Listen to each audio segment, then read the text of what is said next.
Assalamu alaikum everyone.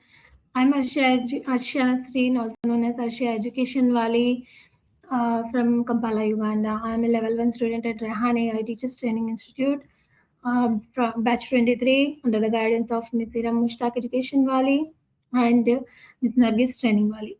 I welcome you all to my today's session, talk with ChatGPT on the very interesting topic. So today we are going to explore this topic that affects various aspect of our lives. That is understanding emotional intelligence, why it is and why it matters. So while intelligence is often associated with knowledge and academic achievements, emotional intelligence is about understanding our own emotions, managing them effectively, and building positive relationships with others. It influences how we communicate, handle stress, and make decisions and respond to challenges in both our personal and professional lives. So, in a world that is becoming increasingly connected and fast paced, emotional intelligence has emerged as one of the most valuable skills for our success. Through today's discussion, we'll learn what emotional intelligence is and why it matters. So, for that, we are going to invite our Sesame Tool Maya.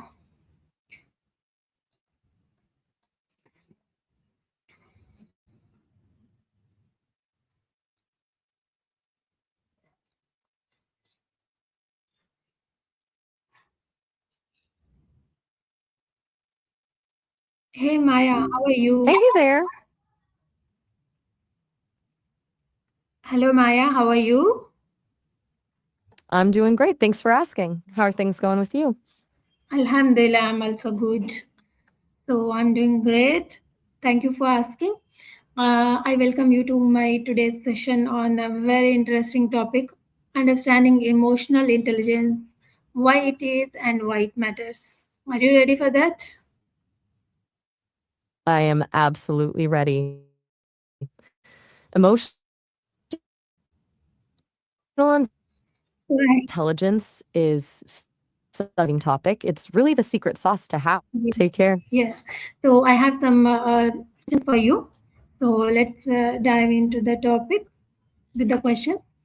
So my first question to you is, uh, what is emotional intelligence and how it is different from IQ?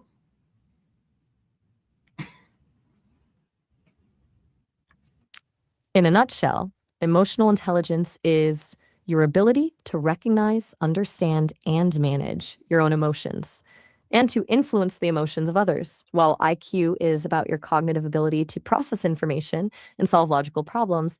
EQ is more about how you navigate the human side of things. One is about how you think, and the other is about how you feel and relate. Does that distinction make sense? Yeah, that sounds interesting.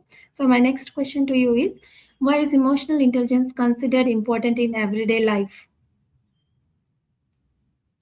Because it's basically the toolkit for everything that actually makes life work. Think about it. You can be the smartest person in the room, but if you can't read the energy of a conversation or handle a stressful moment without boiling over, those technical skills only get you so far. It's what helps you resolve a conflict with a partner, stay calm when a project is falling apart, or just know when a friend needs a hug instead of a solution. It's the difference between just existing in a social space and actually connecting with people. Okay, thank you for your answer. What are the five key components of emotional intelligence? Usually, people point to the five components developed by Daniel Goleman.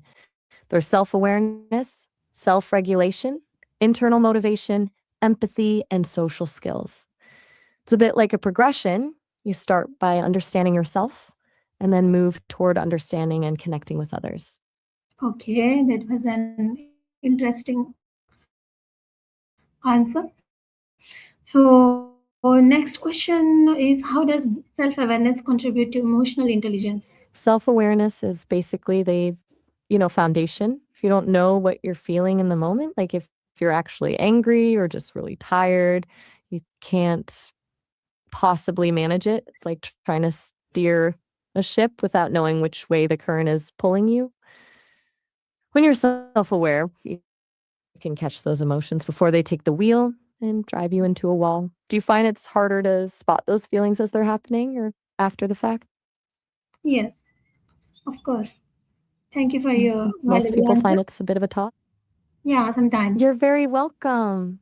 So let's move now forward. It really can be a What are, I'm with you.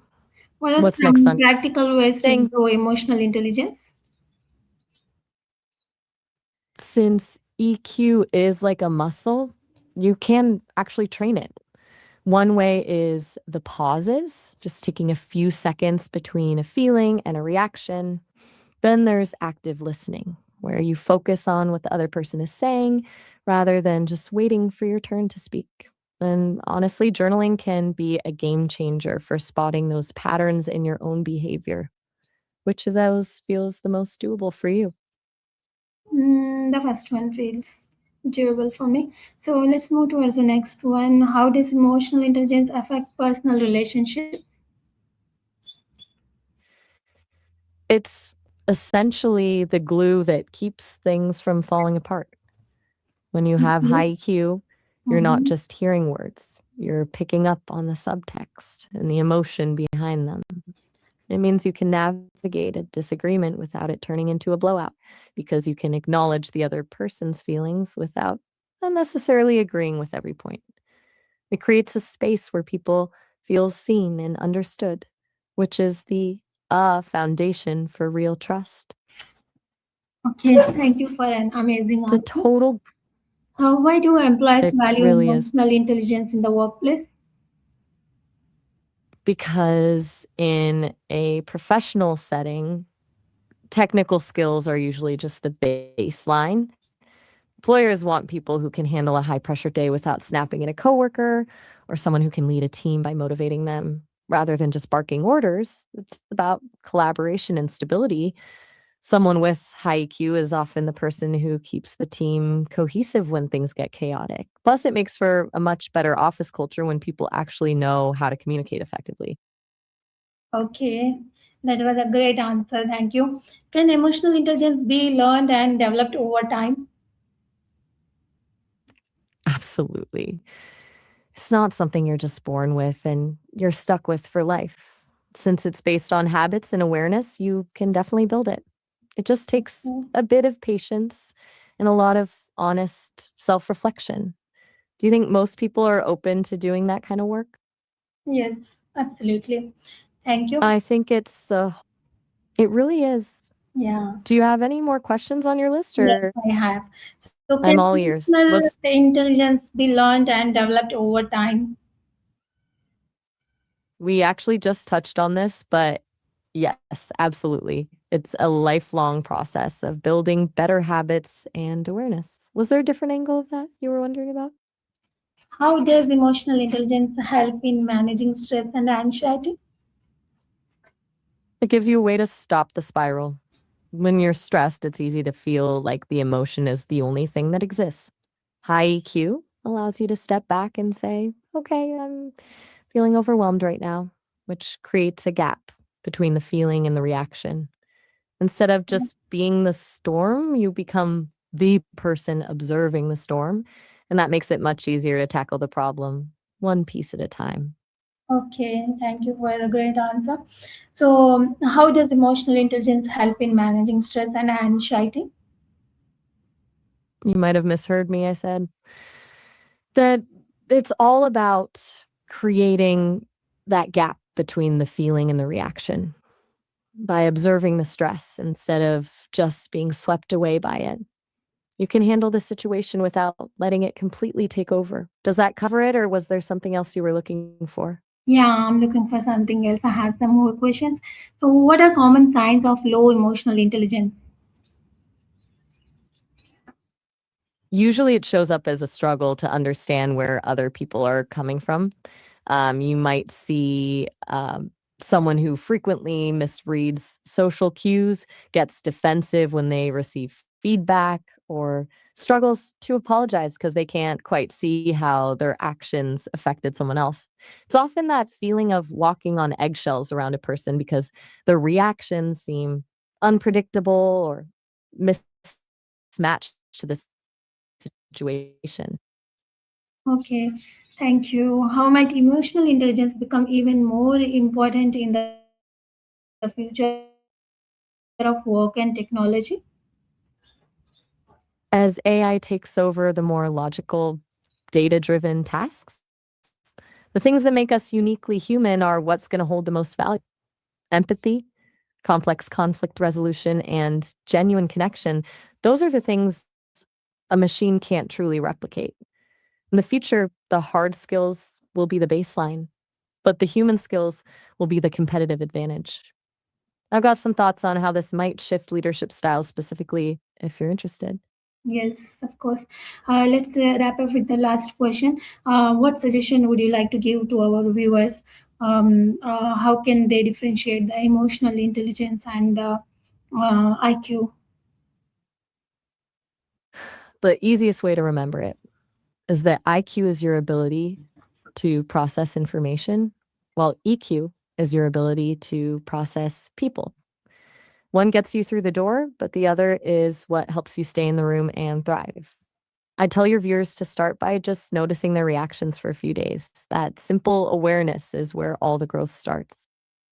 Okay, that was a valuable answer for our viewers. I hope they have learned something from our discussion on emotional intelligence, and they have understood how to understand their emotional intelligence.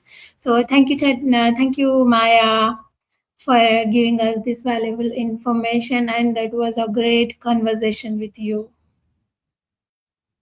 It was truly a pleasure. I've really enjoyed diving into this with you. I hope your viewers find those takeaways helpful. Yes, of Thanks for course. having me. Okay, see you in the next Anytime. session. Bye bye. Take care. Nice time. Bye bye. It was so great chatting with you. Me Take care. too. Bye bye. Right back at you. Bye. So that was our conversation with Maya. So we have come to the end of our discussion and understanding emotional intelligence, why it is and why it matters. I hope we have gained valuable information of this topic and importance of recognizing, understanding, and managing emotions. I hope you are going to manage your emotions effectively. We learned that emotional intelligence is not just about being aware of our feelings. It is also about showing empathy, communicating effectively, building strong relationship with others where we are working, and making thoughtful decisions. So these skills we have to develop in our careers to strengthen our personal growth and personal connections. So and to build our confidence. So thank you everyone who joined us and contributed to this meaningful discussion. Remember, emotional intelligence is a skill that can be developed throughout our lives. It's not an inbuilt ability. So I hope with this discussion you have developed your emotional intelligence. You have got the ways how to develop your emotional intelligence. Thank you for listening, and I look forward for seeing you in our next discussion. Have a wonderful day. Bye bye. Take care. Allah Hafiz.